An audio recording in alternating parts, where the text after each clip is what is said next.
acromioclavicular, una articulación plana, como se había mencionado, y las superficies articulares solamente están en estos huesos, en el extremo acromial de la clavícula y en el acromion. Unas superficies planas que van a encontrar acá, ¿sí? Y en medio va a haber otra superficie articular que va a ser un disco. Aquí vamos a encontrar en medio de esto, o sea, no es que están juntos, sino que vamos a tener un disco articular. Bien, entonces son 3 superficies articulares para esta articulación: acromión, clavícula y el disco interarticular, ¿no? Eso se une. Y esta tiene cierto deslizamiento, por lo tanto se convierte en una articulación plana, ¿no? ¿Cuáles van a ser los medios de unión que se unen? Pues vamos a tener una cápsula que envuelve todo ello, y reforzada esta cápsula tenemos sobre todo el ligamento acromioclavicular, que está en la parte superior, y lo podemos ver aquí, ¿no? Este ligamento, estas fibras, un poquito que se está secando, pero ese es el ligamento que podemos observar entre la clavícula y el acromion, ¿no? Ligamento acromioclavicular. Bueno, este hueso, la clavícula, también tiene que articularse con otra porción de la escápula, pero va a ser la apófisis coracoides, ¿no? A través de 2 ligamentos que ustedes ya han estudiado y me los han mencionado, ¿no? Son los ligamentos trapezoideo y conoideo, ¿no? Entonces, encuentro acá la apófisis coracoides, ¿no? Fíjense, esta escápula es lo mismo que esta. Entonces, esta es la apófisis coracoides, cara superior, perdón. Aquí tenemos la apófisis, y en la cara inferior de la clavícula vamos a tener acá allí a un ligamento. Si ustedes ven allá, de fondo, acá, en el fondo, vamos a ver los ligamentos trapezoideo, que está en la parte anterior, y conoideo, que está en la parte posterior, ¿no? Ustedes también ya ¿tienen horario con el auxiliar? ¿Sí? Ok, entonces el auxiliar también va a sacar esta piecita y les va a mostrar, ¿no? Entonces, trapezoideo en la parte anterior y conoideo en la parte posterior. ¿Bien? Ok. ¿Alguien tiene un estuche de disección? Yo, pero está afuera. Por favor. ¿Sí? Solamente quiero una pinza anatómica. Ya, la siguiente. Todos tiene acá pinza. O sea, no quieren prestar, creo, ¿no? Pregunto y nada. Consta, así estamos. Así estamos. Ya, entonces fíjense, este ligamento, que es el ligamento trapezoideo, y aquí atrás tenemos el ligamento conoideo, ¿bien? Que une la clavícula con la apófisis coracoides, ¿bien? Vamos a ver unos ligamentos que son propios de la escápula, y este que está amarradito, por ejemplo, con pitita, que convierte a esta escotadura que teníamos acá, la escotadura escapular, en un conducto. Hay un ligamento que vamos a ver acá, fíjense. Este es el ligamento transverso superior de la escápula, ligamento, ¿no? Hay otro ligamento transverso inferior, ¿no? O espinoglenoideo, que aquí no está, que está cortado, que va desde la espina hasta la cavidad glenoidea, espinoglenoideo se llama, ¿no? Y hay otro ligamento que une el acromión con el apófisis coracoides. Esto es muy importante y fuerte y resistente, que es el ligamento coraco-acromial, ¿no? Encima de este ligamento hay una bolsa serosa, una bolsa sinovial muy importante que ayuda a los músculos del manguito rotador, ¿no? Y abajo igual hay otras bolsas serosas, ¿no? Pero este espacio es muy importante ya que es ocupado por la bolsa serosa subclavicular. Bien, bueno, entonces estos son ligamentos propios que unen de cierta manera y refuerzan la articulación del hombro, ¿no? ¿Qué más tenemos acá? Vamos a ver la articulación glenohumeral. La articulación glenohumeral es la articulación que tiene ese húmero, ¿me pasas?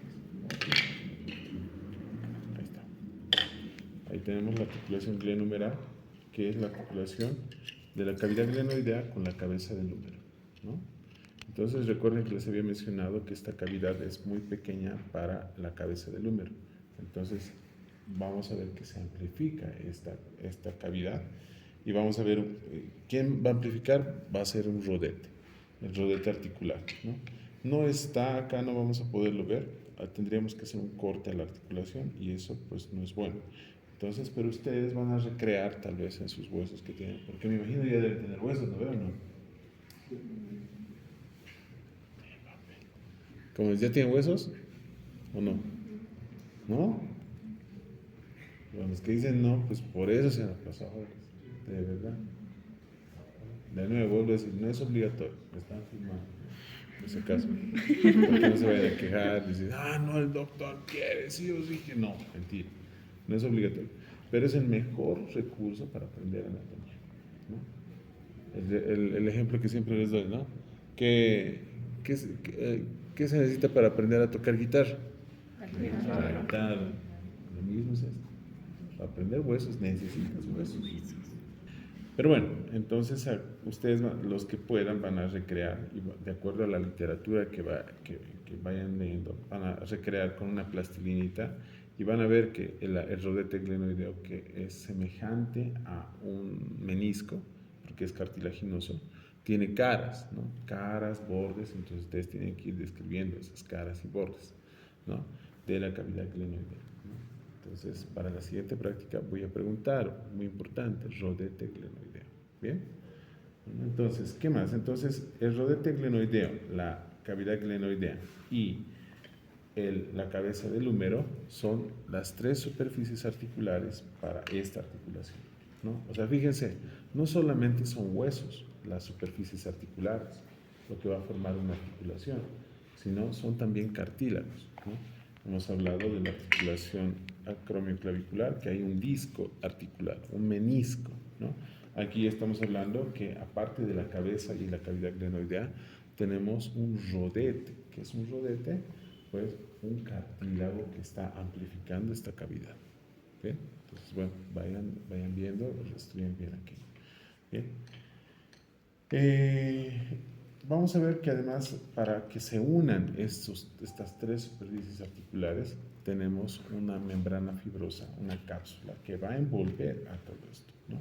Esa membrana fibrosa es la cápsula articular que se puede observar mejor en la cara posterior de la articulación, ¿no?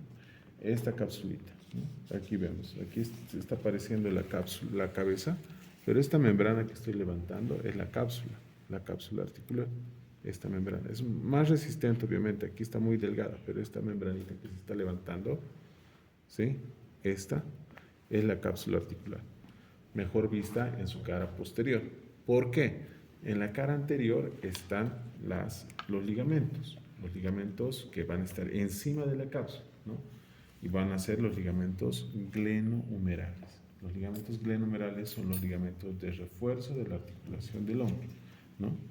Y es ahí donde vamos a ver, pues, ligamentos, por ejemplo, los glenohumeral superior, que está debajo de este ligamento que hemos mencionado, que se llama córaco acromial, ¿no? Debajo de este ligamento está el ligamento glenohumeral superior, que va del borde superior del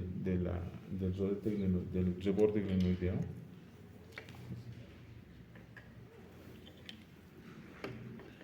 al cuello anatómico del húmero, ¿bien? De acá a acá, ¿sí?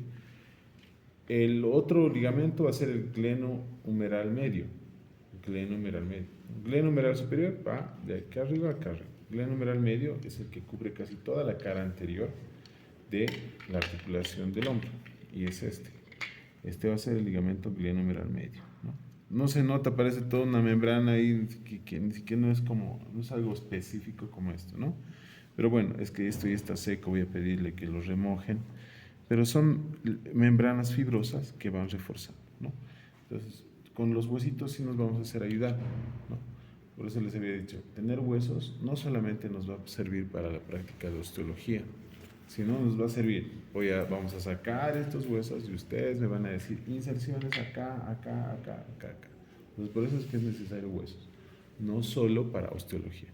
Voy a pedir huesos para todo el rote del miembro superior. Cuando nos toque miembro inferior, lo propio, ¿no? Huesos. Es muy importante, no crear. Bien. Entonces acá tenemos el ligamento glenohumeral medio y el ligamento glenohumeral inferior está en la cara inferior. ¿no? Entonces, en la cara superior está glenohumeral superior, en la cara anterior está glenohumeral medio y en la cara inferior glenohumeral inferior. Bien, ustedes van a averiguar qué es la famosa fosa oval de Weybridge, ¿no? Me van a averiguar eso y me van a dar límites, para qué sirve, por qué está descrito la fosa oval de Weybridge en relación con los ligamentos glenohumerales. Bien, bien. Hay unos ligamentos propios que también tiene el húmero, ¿no? Por ejemplo, aquel que va a cerrar la escotadura o la corredera bicipital o intertubercular. Vamos a ver un ligamento que pasa como puente, que es el ligamento húmero-humeral transverso o humeral superior, ¿no? Este es un ligamento que une acá. Porque vamos a ver aquí abajo que existe otro ligamento que se llama el húmero-humeral inferior. Bien. ¿Qué más vemos acá? Vamos a ver ya en la articulación del codo. En este caso, la articulación del codo es una articulación conformada por varias superficies articulares, ¿no? Otro cubito radio, por favor. Acá. Vamos a ver varias superficies articulares, ¿no? Este radio es este. ¿Quiénes forman la articulación? La articulación del codo. La articulación del codo está formada por tres articulaciones. La húmero-cubital, que es esta. La húmero-radial, ahí, ¿sí? Húmero-cubital. Húmero-cubital, húmero-radial y la radio-cubital superior. Esta, radio-cubital superior. Bien. En este caso no hay cartílago en medio, pero sí hay cartílago de revestimiento. ¿Qué quiere decir? Que este hueso se va a revestir de cartílago. El capítulo se reviste de cartílago, de la misma manera la escotadura troclear, la escotadura radial y la cabeza del radio. Están revestidas de cartílago y bañadas de todo un líquido que se llama el líquido sinovial de la articulación del codo, ¿no? Entonces aquí, por ejemplo, la articulación húmero-cubital es un ejemplo de articulación troclear. Esta es una troclea.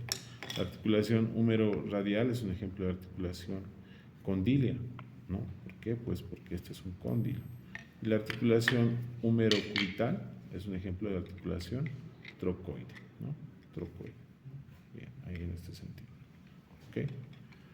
Bueno, la articulación entonces, ahí en el libro está describiendo cómo es cada una de estas superficies. Aquí hay una cresta, dos canales y al revés la tróclea, la zona conoidea, ¿no? Y todo eso. Todo está descrito en sus libros. Lo único que ustedes tienen que hacer es describir.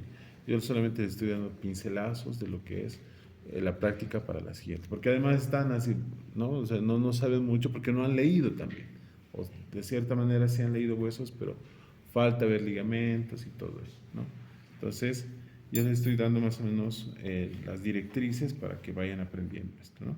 Recuerden entonces las superficies articulares, que es lo que voy a preguntar en huesos también, y vamos a ver que todo esto también está recubierto por una cápsula, la cápsula articular, ¿no? La cápsula articular que va a llevar a cubrir las fosas, fosa coronoidea, fosa supracapitular y la fosa holocraniana, ¿no? Entonces está cubierta, como lo que vemos acá, ¿no? Estas fosas, ¿no? Fíjense, la fosa coronoidea no se ve. ¿Por qué? Porque hay cápsula. La fosa supracapitular tampoco. La fosa holocraniana también no está, fíjense, ¿no? Esto es cápsula articular, pero que además la cápsula articular está reforzada por ligamentos, ¿no? Un ligamento anterior, inconstante, dos ligamentos posteriores que van del húmero al holocráneo, ¿no? Los ligamentos húmero-olecranianos oblicuos y los húmero-olecranianos. Aquí de fondo vemos el húmero-olecraniano vertical, ¿no? Ustedes van a ir repasando, pero ya en la parte posterior hay ligamentos que unen el húmero con el olecráneo, ¿sí? Húmero-olecraniano se llama.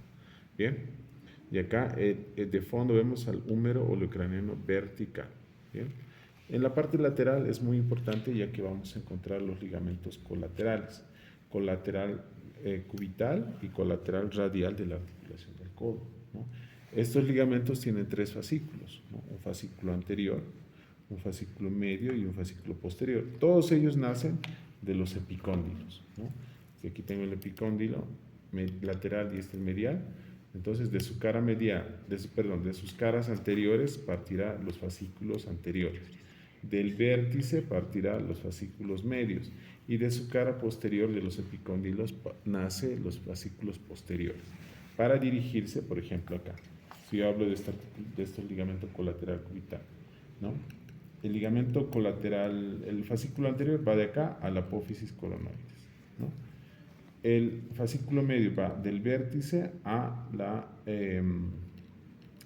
cara medial del oleocráneo. El fascículo posterior va de la cara posterior al oleocráneo. Son 3 fascículos que se dividen en ese sentido, ¿no? El ligamento colateral radial de la misma manera, de la cara anterior del epicóndilo lateral al cuello, fascículo anterior, del vértice al cuello, fascículo medio, y del vértice a la cara posterior cerca por encima de la tuberosidad bicipital, fascículo posterior, ¿no? Entonces van a ir leyendo ustedes, ¿no?, los fascículos. Hay otros nombres propios que tienen estos fascículos, ¿no? Específicamente los ligamentos colaterales cubitales. Bien, seguimos bajando y pues vamos a encontrar acá un ligamento que une el radio y cúbito, que se llama cuerda oblicua. Esta es la famosa cuerda oblicua que les estoy mencionando acá. Bien, es un ligamento, un espesamiento de músculos, ¿no? Por ejemplo, voy a preguntar, ¿no?, acá, dependencias de músculos, ¿no? Por ejemplo, ¿no?, este ligamento que hemos mencionado, el acromio clavicular, ¿es dependencia de qué músculo? Entonces dirán, aquí está el trapecio, por ejemplo. Entonces, el trapecio es quien da origen a ese ligamento. Por ejemplo, esta cuerda oblicua, ¿va a ser dependencia de qué músculo? Entonces, tarea, ¿no? Cada ligamento es dependencia de un músculo. Entonces, eso también tiene que ser un listado, ¿no?, de saber, a ver, este ligamento pertenece a este ligamento pertenece a este otro, a este músculo, etc. No todos, pero sí, en una mayoría, sí tienen dependencia muscular. ¿Entendido?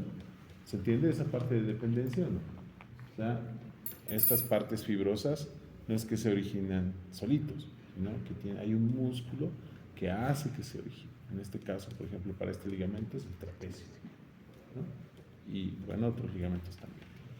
Bueno, entonces acá la cuerda oblicua también es dependencia del músculo. Bien. Este espacio es cerrado por una membrana, la membrana interósea, que también en la parte posterior tiene ligamentos que dan espesamiento a la membrana, ¿no? Nos vamos a la articulación radiocubital inferior. Es un ejemplo de articulación también trocoidea, ¿no? Otra lista que se tienen que hacer es de tipos de articulación, ¿no? La articulación acromio-clavicular, la articulación glenohumeral, la articulación húmero-cubital, húmero-radial, etcétera, etcétera, etcétera. ¿Qué tipo de articulación son? ¿No? Son artrodias, son inartrosis, son trocleares, son trocoides, son anfiartrosis. Tienen que saber. Y está todo descrito en sus libros. Todo descrito, ¿sí? Lo único que tienen que invertir es, Daniela, Tiempo. tiempo, ¿sí? ¿Ok? ¿Tú también eres Daniela? ¿No? Pero bueno, ya saben. De verdad, jóvenes, de verdad. Medicina es así. Medicina es así, ¿sí? Van a pasar a segundo o tercer año y van a decir, tan fácil. Pues también tiene medios de fijación, una cápsula pequeña y ligamentos radiocubitales anterior y posterior. Bien. La otra articulación, una articulación muy grande, es la articulación de la muñeca, ¿no? ¿Qué tenemos? 4 y 7. 4 y 7. Ya, está bien. ¿Ese radio me pasas, por favor? Okay. Bien, fíjense, solo el radio es quien se articula con los huesos del carpo, ¿no? El cúbito no lo hace el cúbito, ¿no? El cúbito no se articula con la articulación con los huesos del carpo directamente. Lo hace de manera indirecta, sí, porque mediante un disco. El disco disco cubital. Fíjense, vamos a ver que el radio es el único que entra en articulación con el escafoides disemilunar, que era pregunta del examen hoy día, ¿no? Mientras que la cabeza del cúbito no entra en contacto, por ejemplo, con el semilunar o piramidal, ¿no? Lo hace a través de un disco que se llama disco triangular. ¿Bien? Bueno, acá entonces la articulación de la muñeca, esta articulación es una articulación de tipo condilia, porque se forma un cóndilo, ¿no? Un cóndilo, el famoso cóndilo carpiano, y este cóndilo carpiano hace que tengamos movimientos de flexión, extensión, abducción, aducción, ¿no? Bueno, entonces esta articulación, por ejemplo, acá presenta ligamentos, ¿no? Un ligamento anterior, radiocarpiano anterior, ligamentos radiocarpiano posteriores, ¿no? Ligamentos radiocarpiano posterior, ¿sí? O radioescafoideo dorsal también. O sea, ahí ya empieza a complicarse un poco, porque como son varios huesos, entonces van dando el nombre de acuerdo a las inserciones que vayan, ¿no? Hay varios fascículos que ustedes van a escribir: radioescafoideo dorsal, pisi-piramidal, pisi-ganchoso, etcétera, etcétera. Ahí ya los quiero ver, se empieza a complicar un poquito la cosa, pero bueno, no es difícil, ¿no? En esta articulación, si pasamos a la articulación de los huesos del carpo, hay un canal, se llama el canal carpiano, ¿sí? Que se vuelve túnel, ¿no? Este es un canal, ¿no? Este canal, si ustedes se fijan, aquí es una concavidad, donde de fondo vamos a tener un ligamento, denominado ligamento estelar, o estrellado, o radiado, como quieran llamar, ¿no? En el cual la siguiente clase ustedes me van a dar las inserciones de este famoso ligamento estelar, ¿no? Pero a los costados ya sabemos que tenemos al gancho del hueso ganchoso, al pisiforme, ¿no? El pisiforme que está acá, al tubérculo del escafoides, tubérculo del trapecio, quien hacen que se forme este canal. Era pregunta del examen práctico hoy día, ¿no? Y este canal se convierte en conductor por un ligamento que se llama retináculo flexor. El retináculo flexor es un ligamento que envuelve acá, no está, lo han retirado, pero que convierte esto en un túnel. Esta parte de acá es esto, el talón de la mano, ¿no? El túnel carpiano, que les voy a preguntar en la siguiente clase, túnel carpiano, da paso a los tendones de los músculos flexores, flexores de los dedos, flexor del pulgar, etc. Y en medio pasa un nervio, ¿no? El nervio mediano. Se pregunta del examen muy bien, ¿no? ¿Sí? Entonces, por este canal, que es, fíjense, podemos verlo tanto en los huesos, podemos verlo en las articulaciones, es muy importante, ¿no? Van a llegar pacientes y van a identificar, me duele acá, doctor. Entonces ya tienes que ver, recordar la clase de anatomía y decir, pues que acá hay ligamentos, acá hay huesos y sobre todo están pasando tendones para mover los dedos, ¿sí? Y más un nervio mediano, ¿no? ¿Y qué te va a producir el síndrome de túnel carpiano? ¿No? La lesión del nervio mediano. ¿Sí? Bueno, esto es cuando apoyan bastante el talón de la mano, los oficinistas sobre todo, y te producen una famosa lesión, ¿no? Que incluso en algunos casos ni con fisioterapia llega a calmarse y hay que cortar el retinal, liberar el nervio mediano, ¿no? Bueno, el resto de los ligamentos, por ejemplo, acá tenemos el ligamento transverso intermetacarpiano que une las cabezas de los metacarpianos, ¿no? Vamos a ver, ese ligamento me tienen que repasar. Y los ligamentos son fascículos pequeños que no hay como mostrarles porque son muy pequeños, que unen los huesos de la segunda fila del carpo con las bases de los metacarpianos, ¿no? Aquí hay 7 ligamentos, aquí hay 5 ligamentos, ¿no? Esos ligamentos. Pero como están grabando, ¿vale? Entonces yo creo que van a reproducir, ahora sí van a reproducir, y pues van a ir repasando de acuerdo a esta explicación, van a ver sus huesitos, van a ver sus libros y van a ir repasando todo. ¿Bien? Esa es la explicación así grande que les puedo dar. Ustedes ya van a entrar a más detalle con el auxiliar en su casa, tranquilos, con un buen vaso de leche, ¿no? Bien, un cerebro bien descansado, dormido y listo. ¿Bien? Bueno, espero que ya la siguiente tengamos más aprobados y bueno, al finalizar el rote ya todos estén aprobados y tenga que ser más difícil para mí preguntarles, decirles, ¿no? Bien, ¿ok? Esperemos. Dios quiere.